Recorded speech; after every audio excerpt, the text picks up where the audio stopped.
एक इंसान है, उसने उसको गोली मार दी। यहाँ अरे हम लोग फौजी हैं, कुछ नहीं करेंगे। 26 टूरिस्ट 2 लोकल की वहाँ पे डेथ हो चुकी है और 20 से ज्यादा लोग वहाँ पे इंजर्ड हैं। और ये हुआ है कश्मीर के सबसे फेमस इलाके पे पहलगांव। बैठो हम लोग दिन दहाड़े लोगों को वहाँ पे मार दिया गया सिर्फ इसलिए कि वो हिंदू थे।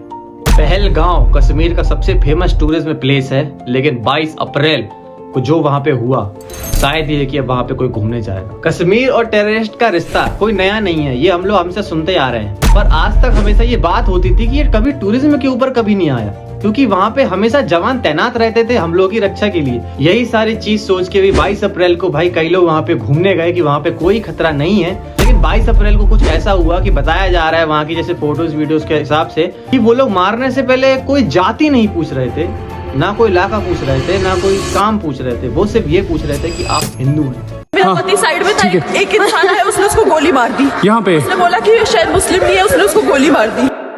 इसका मतलब सीधा है कि वो लोग एक ही चीज पूछ रहे थे कि आप अगर मुसलमान हैं तो आप बच जाओगे, आप अगर मुसलमान नहीं हैं तो आपको गोली मार दी जाए। और इस अटैक की जिम्मेदारी ले रहा है TRF, द रेजिस्टेंस फ्रंट। और अगर आप लोग TRF को नहीं जानते तो वो बेसिकली लश्करी तैबाही है। इंटरनेशनल ट्रेवल से बचने के लिए पाकिस्तान ने इसको रीब्रांड किया है, मतलब नया नाम दिया है, वो भी टेरर अटैक प्लान करने के लिए। और TRF वाले प्रोपेगेंडा चलाते हैं कि भाई जो नॉन कश्मीरी हैं, जो कश्मीर में आके बस रहे हैं, हम उनके हक के लिए लड़ रहे हैं। लेकिन सच्चाई ये है कि जो पाकिस्तान है, जो वो टेररिस्ट कंट्री घोषित होने वाला था, वो हुआ नहीं। लेकिन अगर वो हो जाता, ना ही कोई मदद मिलती और ना ही कोई इंटरनेशनल फंडिंग। और इसी वजह से 2019 में लश्कर तैयबा का नाम TRF कर दिया गया था। लेकिन उससे भी ज्यादा हैवानियत और हैरानी की बात ये है कि वहाँ पे टूरिज्म लोगों को इतनी बुरी तरह से मारा गया। भाई उन लोगों का मजहब वजह पूछने के बाद कि आखिरकार तो हिंदू हो। अब उन हिंदुस्तानियों से सवाल पूछना चाहता हूँ, अब आपकी जाति कहाँ गई, आपका पैसा कहाँ गया? क्योंकि भाई उन जहादियों ने इतनी बुरी तरह से मारा सिर्फ इस चीज के ऊपर कि आप हिंदू। और कुछ खबरों के मुताबिक अंदाजा ये भी लगाया जा रहा है कि ये हमला पाकिस्तानियों के द्वारा किया गया है और ये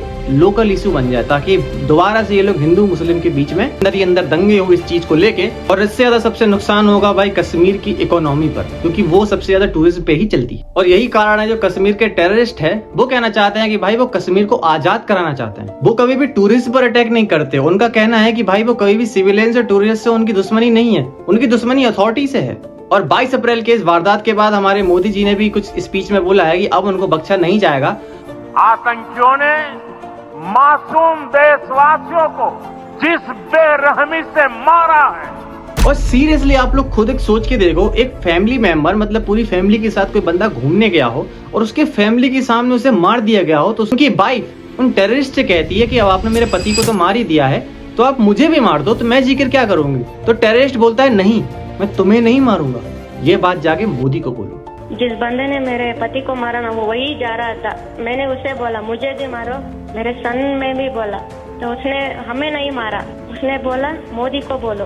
और सच बताऊं, सबसे ज्यादा बुरा तो मुझे अपने इंडियन पे आता है कि भाई आखिरकार तुम लोगों को तो ये चीज देखना चाहिए, इतनी कड़ी सिक्योरिटी के बावजूद भी वहाँ पे टेररिस्ट अटैक क्यों हुआ, कैसे हुआ, किस तरह से हुआ, आखिरकार वो अंदर क्यों आए, आप लोग उनके ऊपर मीम बना रहे हो। भाई ये सबसे बड़ी गलत चीज है। और कश्मीर से कुछ तस्वीरें आई है जहाँ पे लोग कैंडल मार्च निकाल रहे हैं, वहाँ पे उनकी हंसी छूट रही है। और कहीं पे कुछ इंटरव्यू आ रहा है कि लोग भाई ये कह रहे हैं कि बड़ी दुख की बात है, और कुछ 2 लोग पीछे खड़े होकर हंस रहे हैं। तो ये चीज भाई मुझे समझ में नहीं आ रही, क्योंकि फर्क तो उन्हीं को पड़ेगा जिन्होंने लोगों को खोया है, और आप लोग इसको सीरियस वे में लेने के बजाय फनी वे में ले रहे हो, तो ये बहुत गलत बात है। लेकिन एक तरह से मुझे लगता है कि ये पूरा जो भी वारदात हुई है, ये पूरा प्लान था, पूरा प्लान करा हुआ था, क्योंकि भाई ऐसे तो कोई अंदर जाके नहीं जा सकता।